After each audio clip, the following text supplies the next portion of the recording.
नमस्कार। आकाशवाणी से प्रस्तुत है समाचार संध्या।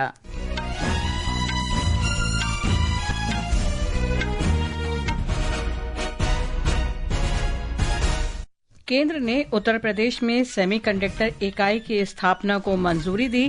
प्रधानमंत्री नरेंद्र मोदी ने कहा, इससे विकास और नवाचार को बढ़ावा मिलेगा। छत्तीसगढ़ तेलंगाना सीमा पर कर्रेगुट्टा पहाड़ियों पर नक्सल विरोधी अभियान में 31 माओवादी मारे गए। गृह मंत्री अमित शाह ने इसे ऐतिहासिक सफलता बताया। रूस और यूक्रेन के प्रतिनिधिमंडल सीधी शांति वार्ता के लिए कल तुर्की में मिलेंगे। सोमालिया में मूसलाधार बारिश के बाद अचानक आई बाढ़ में 17 लोगों की मौत। और खेलो इंडिया यूथ गेम्स में दिल्ली ने जिम्नास्टिक में शानदार प्रदर्शन के साथ समापन किया।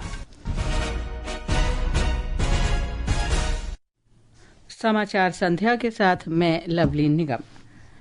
सरकार ने उत्तर प्रदेश में जेवर हवाई अड्डे के पास सेमीकंडक्टर इकाई स्थापित करने की स्वीकृति दे दी है। नई दिल्ली में मंत्रिमंडल की बैठक के बाद सूचना और प्रसारण मंत्री अश्विनी वैष्णव ने कहा कि इस इकाई को प्रतिमाह 20,000 वेफर्स के लिए डिजाइन किया गया है। श्री वैष्णव ने कहा कि 37 अरब रुपए के निवेश वाली इस इकाई की डिजाइन आउटपुट क्षमता 3 करोड़ 60 लाख यूनिट प्रतिमाह है। आज प्रधानमंत्री श्री नरेंद्र मोदी जी ने कैबिनेट में सेमीकंडक्टर यूनिट, जो भारत का छठा सेमीकंडक्टर यूनिट बनेगा, वो जेवर उत्तर प्रदेश में बन रहा है, उसको अप्रूव किया है। अब तक 5 सेमीकंडक्टर की यूनिट्स इंडिया सेमीकंडक्टर मिशन के तहत अप्रूव होने के बाद में बहुत तेजी से उसमें कंस्ट्रक्शन चल रहा है उन 5 में, और एक का प्रोडक्शन इस वर्ष 2025 से स्टार्ट हो जाएगा। श्री वैष्णव ने कहा कि भारत रणनीतिक रूप से महत्वपूर्ण सेमीकंडक्टर उद्योग को विकसित करने में आगे बढ़ रहा है। अब तक 270 यूनिवर्सिटीज एंड 70 स्टार्टअप्स में वर्ल्ड के लेटेस्ट जो सेमीकंडक्टर डिजाइन की टेक्नोलॉजीज होती है, वो सब वहाँ पे हैंड्स ऑन ट्रेनिंग के लिए दी गई है। और अब तो एक और स्टेप लिया, माइक्रो कंट्रोलर और उसका पूरा बॉक्स का एक किट बना के now that will be given to all the universities so that students can actually make new products. अपने आप नए एक्सपेरिमेंट करके नए तरह के प्रोडक्ट बना सके स्टूडेंट्स, वैसा ध्यान में रखा गया है। और ये जो सेमीकंडक्टर की ट्रेनिंग एकेडमिक इंस्टीट्यूशंस में हुई, उसका रिजल्ट अब दिखने लगा है। ऑपरेशन सिंदूर पर श्री वैष्णव ने कहा कि ये देश के सशस्त्र बलों की अजेय भूमिका और निर्णायक नेतृत्व का महत्वपूर्ण उदाहरण है। उन्होंने कहा कि ऑपरेशन के दौरान प्रौद्योगिकी ने बड़ी भूमिका निभाई। साइंस टेक्नोलॉजी का उपयोग आपने ऑपरेशन सिंदूर में भी देखा, किस तरह से टेक्नोलॉजी का उपयोग करके भारत को एक बड़ी ताकत मिलती है और भविष्य के लिए एक बहुत बड़ी फाउंडेशन ले होती है। तो उसी कड़ी में जितने स्टेप्स लिए गए हैं, कुल मिला के 1,25,000 करोड़ के स्टेप्स प्रधानमंत्री जी के इस ऐतिहासिक 3rd टर्म में लिए गए हैं। प्रधानमंत्री नरेंद्र मोदी ने कहा है कि उत्तर प्रदेश में सेमीकंडक्टर इकाई स्थापित के मंत्रिमंडल के निर्णय से विकास और नवाचार को बढ़ावा मिलेगा। श्री मोदी ने कहा कि इससे युवाओं के लिए रोजगार भी सृजित होंगे। सेमीकंडक्टर के क्षेत्र में भारत की उपलब्धियां जारी हैं। गृह मंत्री अमित शाह ने कहा है कि नए सेमीकंडक्टर इकाई की स्वीकृति देश को प्रौद्योगिकी का शक्ति भंडार बनाने की दिशा में एक और कदम है।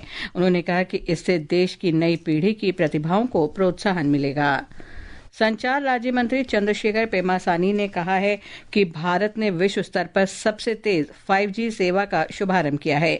नई दिल्ली में एक कार्यक्रम में श्री पेमासानी ने कहा कि 2 वर्षों में देश भर में 4,70,000 से अधिक बेस ट्रांसीवर स्टेशन BTS स्थापित किए गए हैं। उन्होंने कहा कि प्रधानमंत्री नरेंद्र मोदी के नेतृत्व में भारत ने 5G क्रांति देखी है। डॉक्टर पेमासानी ने कहा कि भारत ने देश की 80% आबादी तक 5G कवरेज का विस्तार किया है। ये समाचार आकाशवाणी से प्रसारित किए जा रहे हैं। ताज़ा समाचार जानने के लिए आप हमारे social media handle X @AI या न्यूज हिंदी को फॉलो कर सकते हैं। ये आकाशवाणी है। छत्तीसगढ़ में माओवाद विरोधी अभियान में 16 महिला माओवादी सहित 31 माओवादी मारे गए हैं। बीजापुर में एक संयुक्त पत्रकार वार्ता में केंद्रीय रिजर्व पुलिस बल के महानिदेशक ज्ञानेंद्र प्रताप सिंह, छत्तीसगढ़ के पुलिस महानिदेशक अरुण देव गौतम और बीजापुर के पुलिस अधीक्षक जितेंद्र कुमार यादव ने यह जानकारी दी। श्री ज्ञानेंद्र प्रताप सिंह ने कहा कि सरकार की योजनाओं के कारण आत्मसमर्पण करने वालों की संख्या बढ़ी है। सरकार द्वारा किए गए विकास कार्यों एवं बलों की कार्यवाही से सरेंडर्स की संख्या में भी बहुत बढ़ोतरी हुई है। वर्ष 2024 में 928 एवं 2025 के पहले 4 महीनों में अब तक 718 सरेंडर्स हो चुके हैं। सरकार ने माओवादियों को समाज की मुख्य धारा में शामिल होने हेतु आत्मसमर्पण और पुनर्वास नीति बनाई है, जो बहुत ही कारगर साबित हो रही है। हमारे संवाददाता ने बताया कि ये अभियान करीब 21 दिनों तक बीजापुर जिले में तेलंगाना सीमा पर स्थित करेगुट्टा पहाड़ी पर चलाया गया। केंद्रीय सशस्त्र पुलिस बलों और छत्तीसगढ़ पुलिस द्वारा संयुक्त रूप से यह माओवादी विरोधी ऑपरेशन बीते 21 अप्रैल से 11 मई तक चलाया गया। इस दौरान कुल 21 मुठभेड़ें हुई। सुरक्षा बलों ने माओवादियों की self loading rifle, semi automatic हथियारों सहित कुल 35 हथियार और 450 आईईडी मौके से बरामद की हैं। इसके अलावा माओवादियों के 214 बंकर और ठिकाने नष्ट किए गए तथा करीब 12,000 किलो राशन भी बरामद किया गया है। इस ऑपरेशन में जो 31 माओवादी मारे गए हैं, उनमें से अब तक 28 माओवादियों की शिनाख्त हो चुकी है। इन पर 1 करोड़ 72 लाख रुपए का इनाम घोषित था। विकल्प शुक्ला, आकाशवाणी समाचार, रायपुर। गृह मंत्री अमित शाह ने अगले वर्ष 31 मार्च तक भारत को नक्सल मुक्त बनाने के संकल्प में इस अभियान को ऐतिहासिक सफलता बताया। उन्होंने कहा कि करेगुट्टा पहाड़ी प्रमुख नक्सल संगठनों का एकीकृत मुख्यालय थी। ये प्रशिक्षण स्थल, नक्सल रणनीति योजना और हथियार निर्माण का केंद्र भी थी। गृह मंत्री ने कहा कि सरकार नक्सलवाद को जड़ से खत्म करने के लिए प्रतिबद्ध है। ऑपरेशन सिंदूर के बाद भारतीय सशस्त्र बलों के साहस और बलिदान का सम्मान करने के लिए देश के विभिन्न हिस्सों में तिरंगा यात्रा आयोजित की जा रही है।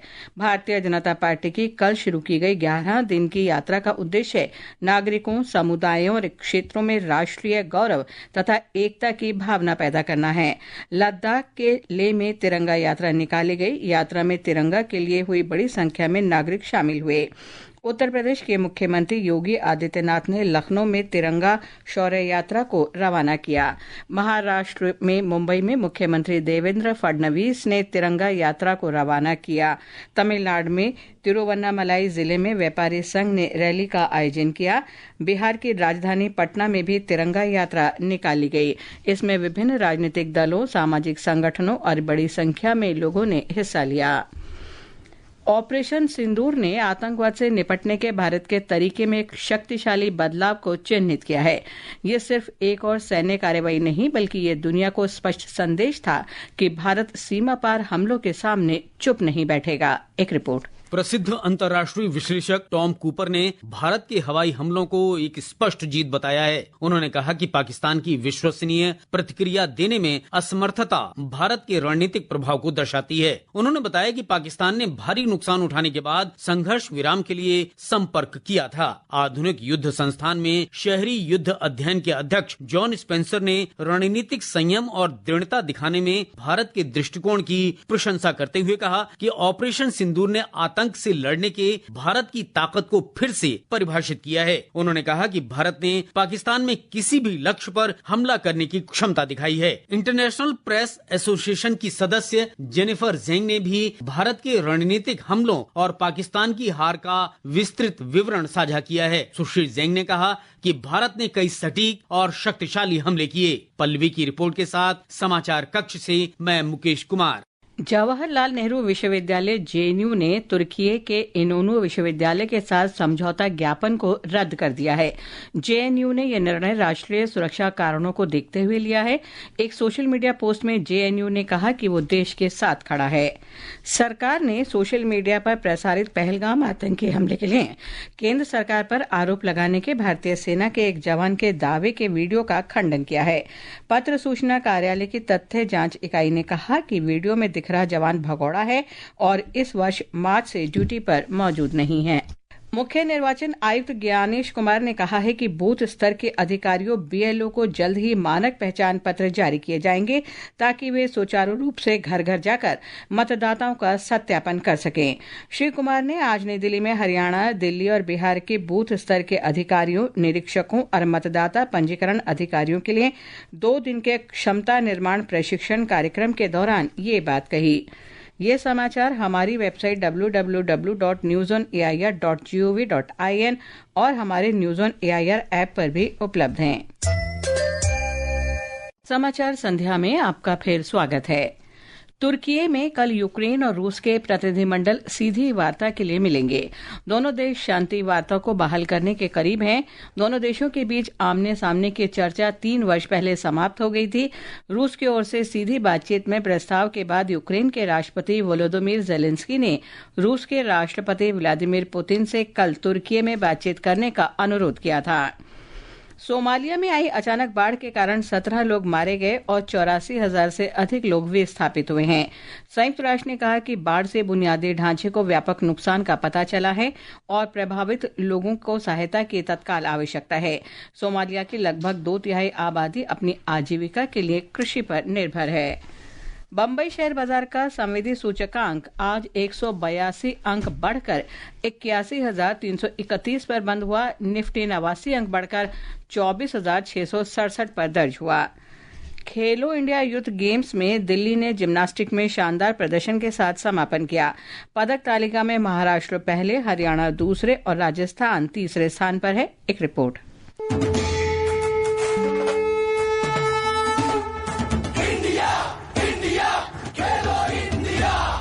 मार्शल आर्ट की थांग ता की अलग अलग स्पर्धाओं में मणिपुर ने बालक और बालिका दोनों वर्ग में 3 स्वर्ण पदक सहित 7 पदक जीतकर इन खेलों में अपना वर्चस्व दिखाया। पूर्वोत्तर के 2 राज्यों के खिलाड़ियों ने पदक जीतकर समापन से ठीक पहले अपने राज्य का भी खाता खोला। मुक्केबाजी में सैमुअल जाडेंग ने 70 किलोग्राम भार वर्ग में स्वर्ण पदक जीतकर अपने राज्य मिजोरम के लिए खाता खोला। वहीं सिक्किम के मुक्केबाज रिवास राय ने 65 किलोग्राम में कांस्य पदक हासिल कर अपने राज्य के लिए पदकों का सूखा समाप्त किया। मुक्केबाजी में हरियाणा ने बालकों के वर्ग में 7 स्वर्ण के साथ राज्य ने कुल सोने के 9 तमगे जीते। बिहार ने मार्शल आर्ट थांग ता में 2 स्वर्ण और स्टीपल चेज में 1 स्वर्ण पदक जीतकर पदक तालिका में बड़ा इजाफा किया। धर्मेंद्र कुमार राय, आकाशवाणी समाचार, पटना। इंडिया, इंडिया, खेलो इंडिया, खेल के रंग बिहार के संग, खेलो इंडिया। मालविका बंसोड, आकर्षि कश्यप और उन्नति Hooda Thailand open badminton tournament के महिला सिंगल्स के प्री क्वार्टर फाइनल में पहुंच गई हैं। महिला डबल्स में गायत्री गोपीचंद और ट्रीसा जॉली ने भी अंतिम 16 में प्रवेश किया। अंत में मुख्य समाचार एक बार फिर। केंद्र ने उत्तर प्रदेश में सेमीकंडक्टर इकाई की स्थापना को मंजूरी दी। प्रधानमंत्री नरेंद्र मोदी ने कहा, इससे विकास और नवाचार को बढ़ावा मिलेगा। छत्तीसगढ़ तेलंगाना सीमा पर कर्रेगुट्टा पहाड़ियों पर नक्सल विरोधी अभियान में 31 माओवादी मारे गए। गृह मंत्री अमित शाह ने इसे ऐतिहासिक सफलता बताया। रूस और यूक्रेन के प्रतिनिधिमंडल सीधी वार्ता के लिए कल तुर्की में मिलेंगे। सोमालिया में मूसलाधार बारिश के बाद अचानक आई बाढ़ में 17 लोगों की मौत। और खेलो इंडिया यूथ गेम्स में दिल्ली ने जिम्नास्टिक में शानदार प्रदर्शन के साथ समापन किया। इसके साथ ही समाचार संध्या का ये अंक समाप्त हुआ। नमस्कार।